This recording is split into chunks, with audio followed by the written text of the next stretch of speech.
esa será la recompensa que ustedes obtendrán como resultado de su interacción conmigo.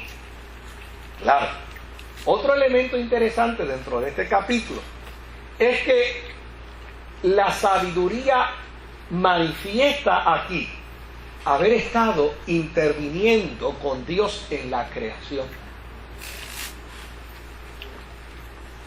Ese es dato interesante. O sea, cuando uno lee el capítulo, uno descubre que aquí la sabiduría está diciendo: hey, y yo quiero que ustedes sepan que lo que yo les estoy advirtiendo en términos de la prudencia como resultado de mi interacción es algo que puede ser corroborable, porque el día en que Dios decidió crear todas las cosas, yo estaba presente. Allí estaba yo. Y lo otro, obviamente, es que al final del capítulo la sabiduría hace una exhortación a los hombres. Mira, si yo estuve presente en el tiempo de la creación, a mí me parece que sería bueno y sería prudente que ustedes me consideren en el peregrinar de sus vidas, sobre todo en la tierra, en lo habitable, donde Dios los ha ubicado. Claro, este pasaje bíblico fue interpretado por los cristianos de los primeros siglos como un pasaje bíblico cristológico, como un pasaje bíblico que pone de manifiesto la persona de Jesús como el verbo, como la sabiduría, ¿verdad? Si nosotros damos una lectura breve a unos capítulos neotestamentarios, como por ejemplo Primera de Corintios, capítulo 8 y versículo 3. A mí me hace tanta falta la pantalla esta aquí, pero yo espero que llegue pronto.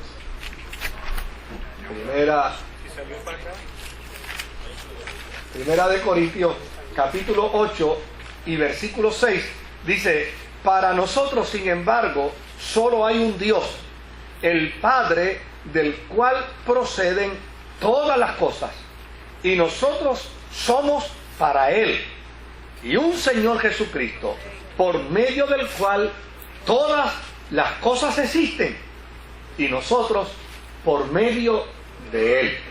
Fíjese que a la conclusión que llega la iglesia primitiva es que este pasaje bíblico hace una representación cristológica.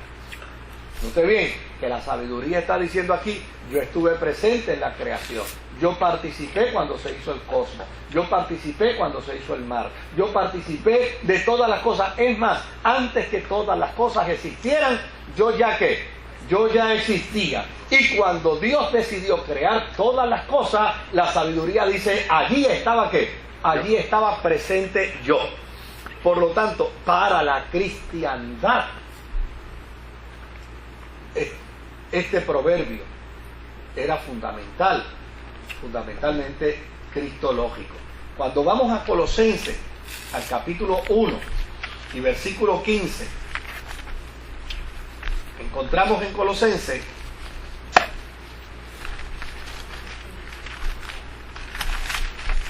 capítulo 1 y en el versículo 15, donde dice: Él es la imagen del Dios invisible. ¿El primogénito de qué? El primogénito de toda la creación, o de toda creación. Porque en Él fueron creadas todas las cosas, las que hay en los cielos, las que hay en la tierra, visibles e invisibles, sean tronos, sean dominios, sean principados, sean potestades. Todo fue creado por medio de Él y para Él.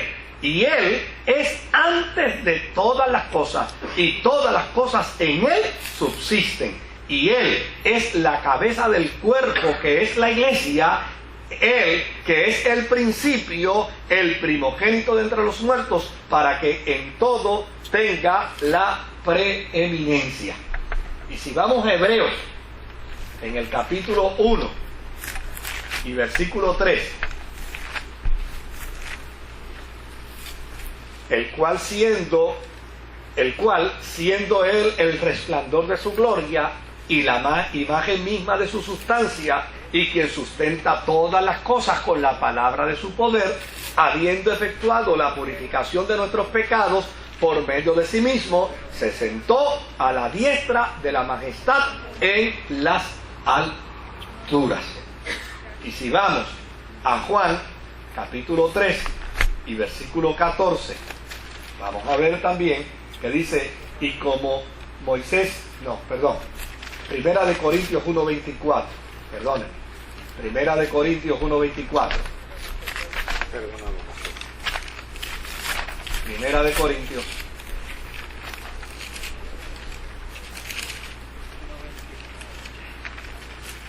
1:24 dice, mas para los llamados, así judíos como griegos, Cristo, poder de Dios, ¿y qué? Sabiduría. Y sabiduría de Dios. Fíjense qué interesante. Cuando la iglesia primitiva decide ir en busca de los pasajes antiguos testamentarios para conectar a Jesús con el Mesías profetizado, para conectar a Jesús con todas las promesas dadas y hechas en el Antiguo Testamento con respecto al Mesías, una de las cosas que utiliza la iglesia primitiva es precisamente el capítulo 8 de Proverbios, en esa porción que leímos, donde la sabiduría está diciendo, yo estuve presente cuando todas las cosas fueron creadas por Él.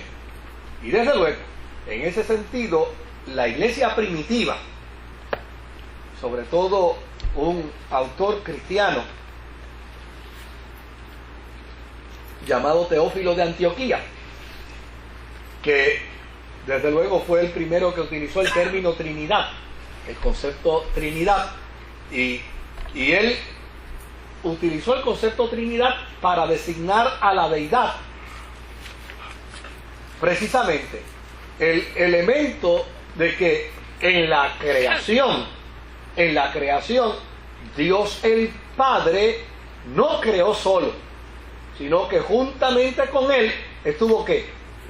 Estuvo la sabiduría. Por eso cuando Pablo concluye su planteamiento teológico en Corintios, él mismo dice en el verso 24 que Jesucristo es el poder de Dios y es que y es la sabiduría de Dios. Ahora bien, Jesús inclusive se refiere en forma personificada a la sabiduría de Dios, al hablar de los profetas y de los apóstoles, a los que él reconocía que eran voceros de la sabiduría de Dios y que el pueblo mismo no cesó de rechazar. Por ejemplo, en el capítulo 11 del Evangelio según San Lucas,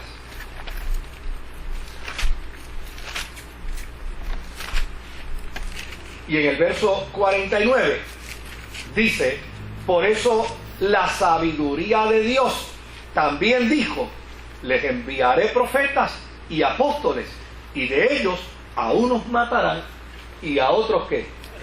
Y a otros perseguirán. Fíjense que Jesús personifica también él a la sabiduría para decir ¿qué cosa? La sabiduría de Dios también habló. Y cuando la sabiduría de Dios habló, dijo, enviaré profetas y enviaré apóstoles, y de ellos a unos matarán y a otros ¿qué? Y a otros perseguirán. Por lo tanto, el entendimiento de la iglesia primitiva con respecto a este pasaje de Proverbios 8